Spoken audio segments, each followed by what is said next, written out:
One of our goals in producing this show is to bring the readers closer to the books that we publish and to the people who write them. We try to find out a little bit more about the authors themselves and go behind the book. It's called our Quickfire question round. Today, we've been talking to Peter Escher, co-author of The MBA Oath, and now it's time to get to know him a little better. What is your go-to source of information? Do you have a specific website or a blog that you start your day with?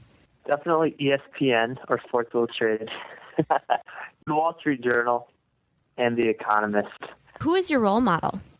My parents, both of them are not in the corporate world. One of them is an electrician. The other is a retired school bus driver. And they've taught me everything I've ever needed to know about life, about integrity. They provided me with great siblings. There's 5 of them. And so when I think about how I want to live my life, I think about the model that they've set. And who do you think is the smartest person in business today? Or I guess, you know what, in your case, we'll customize this question.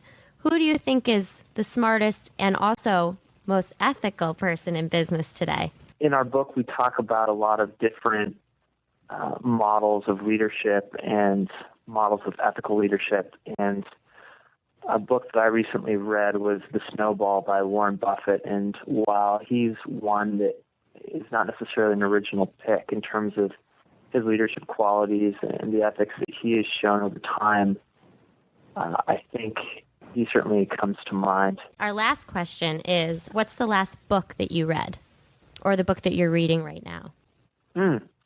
Yeah, this is the question that I always forget what I'm reading. But let's see, I just started The Ascent of Money by Niall Ferguson, and I just read The Big Short by Michael Lewis. That was fantastic. I think Michael Lewis, love him or not love him, he does a great job of providing an entertaining and educational look at things that can be very arcane, and I think he did exactly that with The Big Short.